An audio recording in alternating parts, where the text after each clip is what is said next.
which disrespected NBA player do you feel has done the most to prove people wrong this year? I got a couple candidates. I'm going to start with a guy that I spoke about earlier, and that is Jalen Brunson. We had a little bit of this discussion back when Becky Hammon made her comments about Jalen Brunson, and then all the misogynistic douches on the internet, came back after her. She made a valid point about Brunson and the fact that he is not in that traditional mold as a number one. We went through the guys. Normally, you have to have a top 5 player on the planet to win a title. That's normally a component of it. But, I mean, you think about where Brunson was a couple of years back, and I don't think people appreciated him enough. Us, of course, at Nerd Sesh, we've been Jalen Brunson fans since early Brunson in the league. A little bit of a do-it-all kind of guy. Just made winning plays. Still, even after a Western Conference Finals run that was propelled heavily by Brunson, again, Luka Doncic misses major time in that playoff run, and Brunson is putting up 25, 30 pieces just going to work, and he kind of showing you these flashes of what he can do. And now that he's in this big-time role, I just think that people need to wake up and recognize and appreciate how valuable the way that Jalen Brunson plays is. And what I mean by that is it's really atypical style of how he plays basketball. It's really methodical, and it's not, you think about modern basketball, and you probably think about Trae Young and heavy pick and roll, these high-volume guys who shoot a lot of three-pointers, and that's really the base of their game. I mean, Brunson is just kind of a throwback in the way that he can go on the low block and back guys down with his strength. How he can I thought you were just going to say caboose. That too. He's pretty thick. That's a component of it. Like, he's a strong guy. Brunson is good out of pick and roll. He is good in isolation. It's just he's not insanely athletic. He's not insanely quick. I think it's an elegant way of how he plays the game. It's just really unique, and there's not really another high-level offensive creator. Again, good Julius Randle on good Julius Randle nights can do it.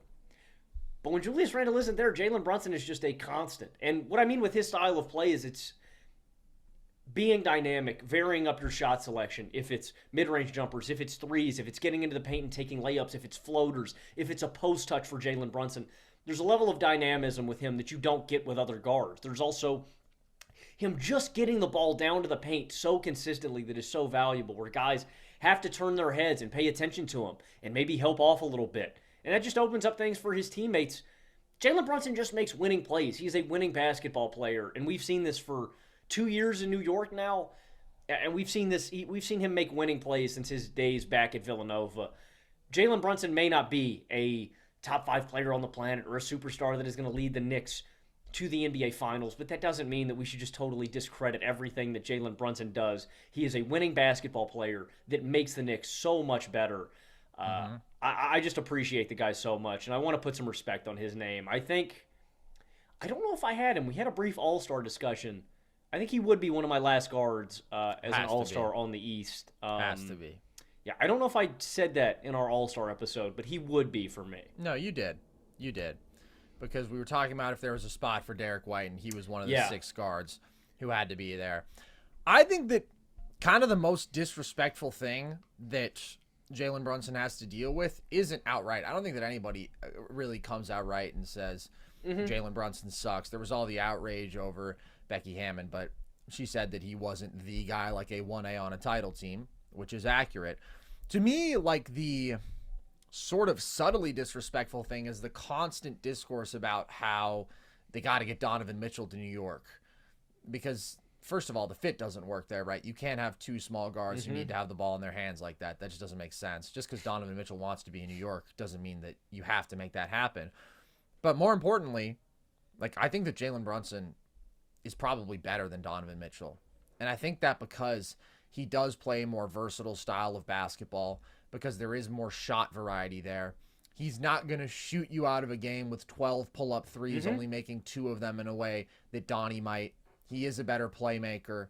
Like, Mitchell has a really high ceiling when he is just raining threes, and he can get to the rim a little bit more because he's more athletic, but it's not like Donnie's like consistently pressuring the rim at a high level. I just think Brunson plays a more mature, complete brand of basketball offensively, and that's why he had such an unbelievable playoff run last year. And Mitchell has had great playoff runs in the past too, but I am higher on Brunson right now. So you don't need to get Donovan Mitchell, okay? He's not the guy.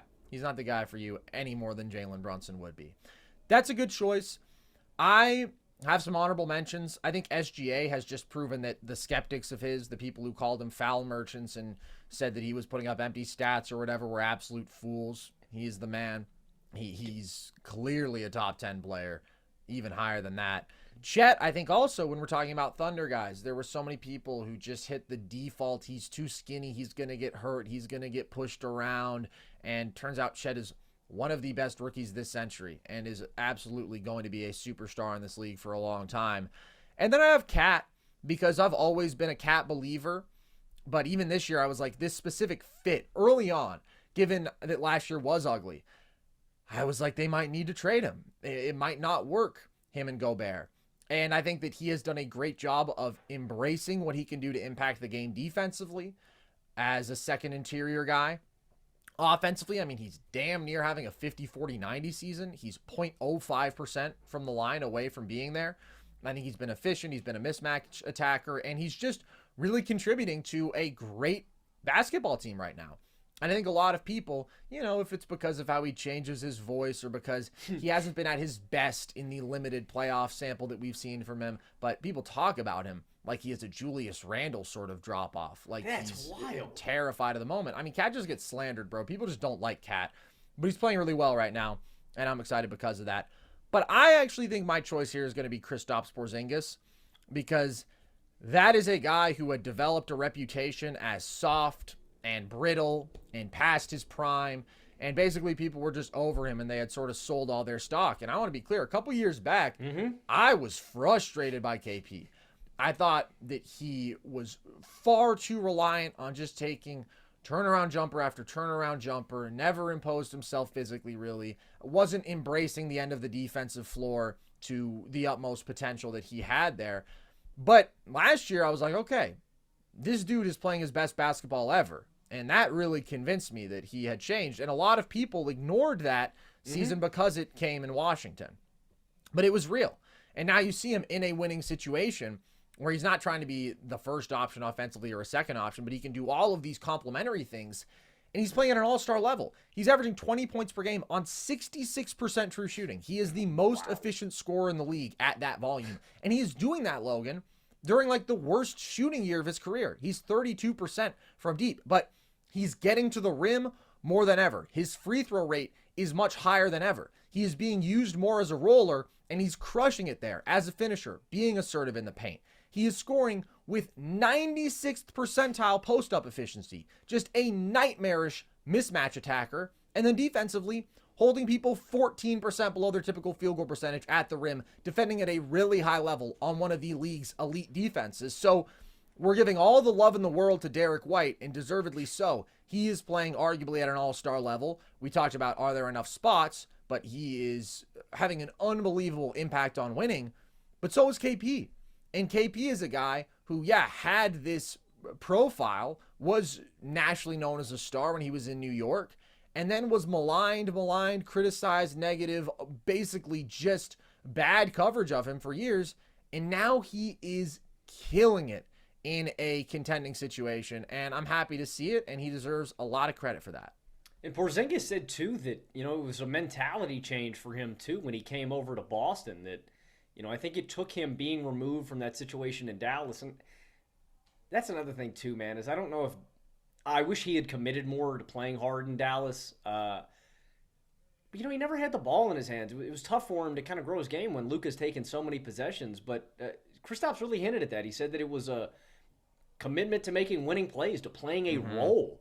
And he really has been effective. I think that's a phenomenal choice, Carson, because I was in the same boat. I didn't know if it would translate, and we can kind of take these, when these players go these places, for granted. You know what I mean? And they really can play, they really still can play winning ball. This is... Oh, yeah. Do you think this is the best year of Kristaps' career, or do you think it was last year in Washington? Wow. I think it's this year because of the context, because it just matters more. Like, he was defending really well last year in Washington, and he was still scoring really efficiently, and he was great on post-ups and all that, but he was doing it for just a shitty team. Mm-hmm. And now he's just gone a little bit from that number one option offensively mindset to embrace even more doing the complementary things, doing the little things, prioritizing efficiency, and the results have been fantastic. Like, I don't know if he can be an all-star this year because both conferences are just so stacked, and because he has still missed a decent amount of games due to injury, like to the extent where it could at least be a tiebreaker versus an equally good player. Mm-hmm. But he is playing at an all-star level. Like, this is one of the certainly 40 dudes you want on your team most. And before the year, I can't remember if it was The Ringer or ESPN or both. Somebody had Josh Giddey above him. What? And I remember like a week into the season being like, hey guys, who the hell had Josh Giddey over Kristaps Porzingis? Because you guys need to chill the hell out.